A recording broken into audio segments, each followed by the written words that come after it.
Hey guys, it's Linus here. So welcome to my studio. Well, not even sure if this counts as a studio. I only have a MacBook and my headphones here, so yeah, I assume if you can make music somewhere it's college studio, but whatever. So yesterday was Valentine's Day. If you're celebrating it, go fuck yourself. Nah, I'm joking. I'm joking. But seriously, go. So I uploaded my remix for Jack Harlow's new track, Lovin' On Me, a couple weeks back, and a lot of you seems like you really liked it. So I decided to do an entire breakdown of this track to show you how I made this track. This track is actually fairly simple. I had a lot of fun making this track, but I'll stop yapping now and we can dive right in. Oh, before I dive right in, so make sure to like this video and subscribe and turn on the notifications. Now I'll stop yapping. Or yap a bit more. Or yap more. Maybe yap more. Yeah. So, first off, what I came up on this track is the percussions first. So, the drum sounds, we have a kick, which is a thumpier kick with more body on it. And we have a really typical house beat. So, kick, and a normal clap,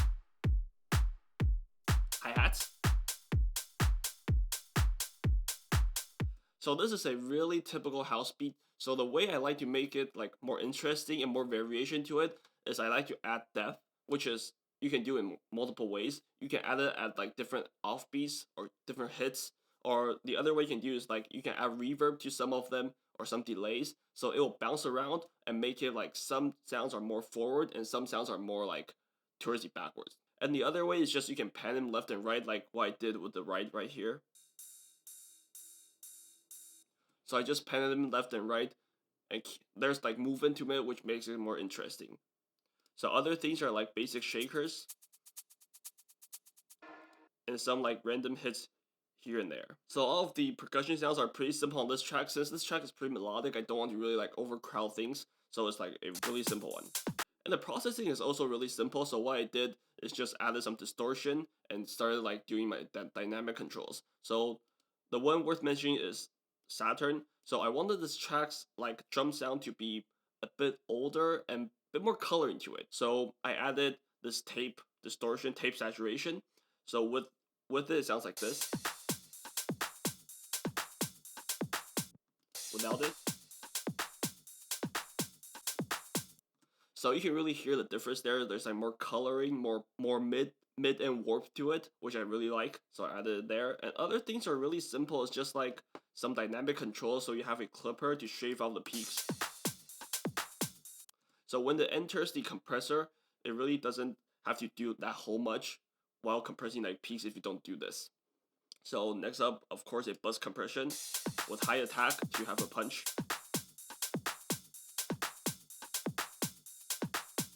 And a limiter. You'll see me doing this like throughout the entire mix with like different elements, because by doing so, like you can control the peaks, and when you enter the master, you can master it to a louder sound, like -3 loves or -2 loves, anything you want. But that's crazy. I'm just joking around. The master on this one, I think I got it to like -7. I'm not really trying to achieve that much of a loudness, so -7 works for me. But anyways, that's on the master chain. So this is just a way to like control your dynamics. All right, so this is the drum sounds. So next up, we can go to the bass sounds, which is a low end bus. So of course, first of all, we have to have our kick, which I already mentioned before. So with the kick, we have a sub.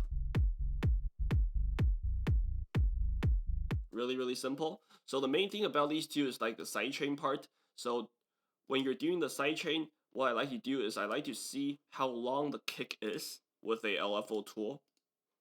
I like to see how long the kick is and sidechain it through this. So then you can really like avoid the sub frequencies from the sub to the kick, which won't cause like phasing issues or like peaking in the volume. All right, then we have the mid bass.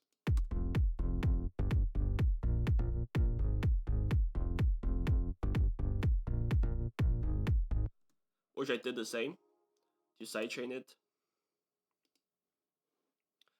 Sidechain here is a lot less because it's not fighting with the sub, since I used the EQ to separate them. So I separated like in on 90 hertz, and on my sub, yeah, 135. So I separated quite a lot, so you don't need to like have so much sidechain on the mid bass, since it's not interfering with the sub. So this is the low end bus, and the processing is actually really simple. So the low end bus on this one, I don't want it to be like super gritty, super like aggressive. So I went for like a cleaner route. So of course I did grab my favorite saturation, Saturn. So a clean tube on the high end, and the low end I did a warm tube. So it's much milder and subtle kind of saturation. And it's like the typical clipper. So you send it in, doing clipping, clip the peaks, then send it into a bus compression. Since I want to have the punch of the kick, so I also use a slow attack. And limiter, controlling the peaks. Fairly simple. So next up we can go to like the instruments. So I came up with this vocal chop first.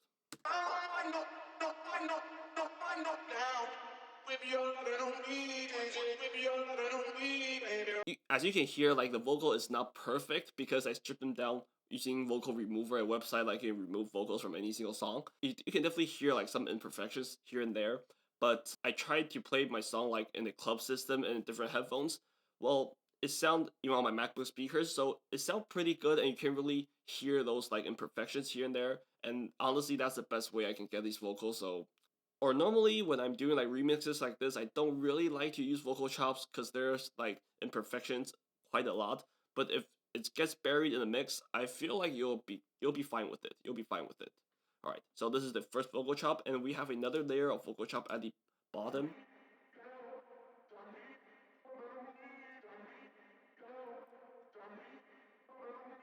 Which is just a thin layer. It gives more mid-range to it, so the whole track sounds more fuller and warmer to it. So next up we have like the chords, which is a really main part of this track. So this track I will consider it not as like tech house or house. I would say like piano house, if that's a genre. I don't know. It should be a genre. But anyways, so this is the main focus of this track.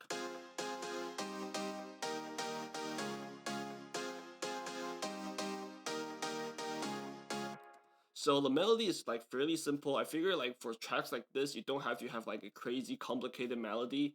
So typically a 2-bar phrase, you'll be fine. You'll be fine with a 2-bar phrase. Because for these tracks in clubs, it's really all about the kick and the bass and the groove of it. So for the melodic elements, as long as it's memorable and like easy to remember, so you'll be good with it. So the sound selection, I use a classic M1 piano, which is like more mid-tone heavy. So since it's really like mid-tone heavy, I wanted more higher brightness presence to it. So I layer another piano, which gives it like a brightness to it and some tail to it. Because like the M1 is like with a really short decay, it doesn't have a tail to it. So I chose this piano to like complement it. And so since I think like this one doesn't have a whole bunch of punch, so I added a pluck, like to give it like some more punch to it. All right.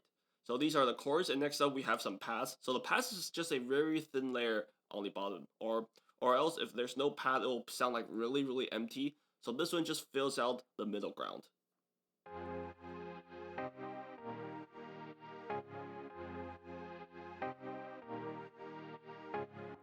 Sound wise, really simple. A saw chord, a piano pad. That's all it. Yeah, really simple since it's not the main element. And I did this track. I made this track quite in a rush. I think I finished it in a week or something because I was doing this 1 week, one remix thing, which I'm still trying to do, but it's pretty hard to do. But anyways, I'm aiming for like maybe one remix by weekly, so it's like 2 weeks, one remix. But also balancing, I want to release some original songs too, so still finding a balance there. Speaking of original songs, there's one coming out next month, so stay tuned to that. Stay tuned to that. All right. Anyways, so there's this lead sound. So this lead doesn't happen like until the second drop because for these songs, I really like to have some more variation to it. Or if the first drop and the second drop are the exactly same, it gets boring really fast. So on the first drop, we have the main chords and the vocal chops. On the second job, after the first part of the second job, we have the same things, but with some like different jumps. On the second part, I added a melody to it. So this is how the melody sounds.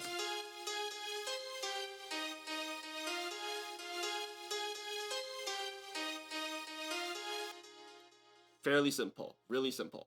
Yeah, because it's only playing for like 2 bars, 4 bars, so you won't really get like so tired about it because it's not the main theme of this track. So sound wise, really simple. A piano sound. I love piano sounds. A string sound. Really simple. So that's the lead. It only happens on the second drop. So I would say that's about it. For the other parts, it's just for the job. The other parts are just like effects, which is like basic sweeps here and there, and some impacts, stabs here and there, which is really simple. So for the song structure on this one, since it's meant for the clubs, kind of meant for the clubs. So there's a 60-bar intro, standard. But after the intro, I I went straight into the build up, cause when you're DJing, sometimes like if your last track is already has like the energy and it got the crowd going, you want to keep the energy. So you don't want to go into another break and everybody's just like it kills the vibe. So what I like to do is sometimes when the energy I wanted to keep going, I'll transition to another track, which the build up happens right away, like in this case. So you can quickly build up and create another climax. So on these build up, honestly, there's most like a lot of automation because I want to create the biggest impact on the drop. So what I like to do the most is like, for example, this percussion bus.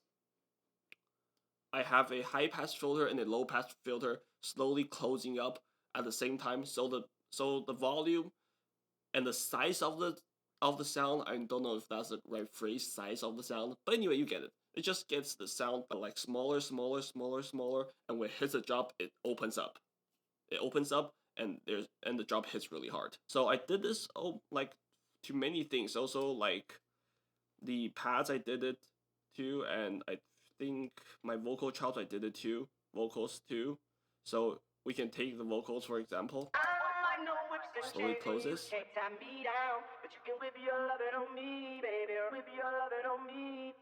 It's like a fade out. It's like slowly fading out, and when the kick hits, it has the most impact. So the transition here is like.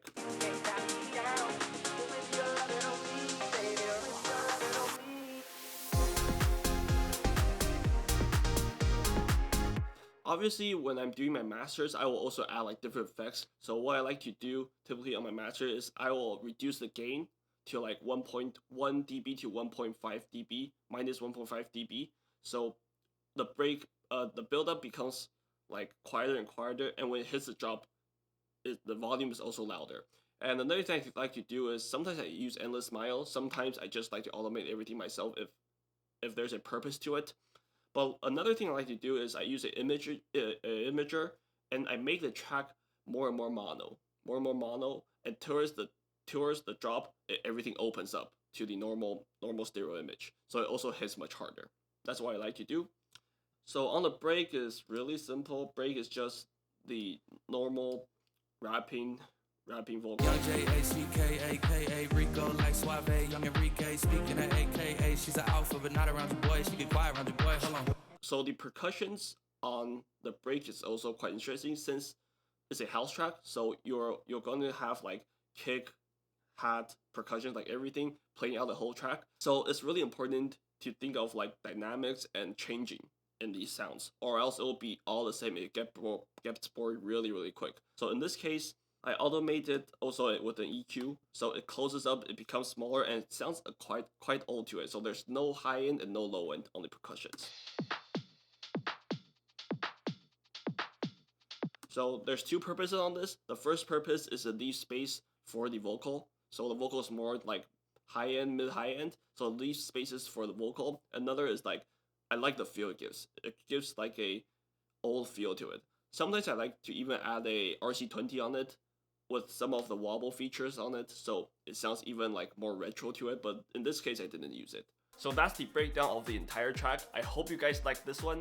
So before you go, don't stop here. Before you go, make sure to like this video, subscribe, turn on the notifications, and even comment. Burn me. If you think I did a bad job, or you think you're better than me, burn me. I love talking shit to people. Let's do it in the comments. Let's go. You and me, mano a mano. I don't know Spanish. I don't know Spanish. Anyways, burn me. I'll see you next time.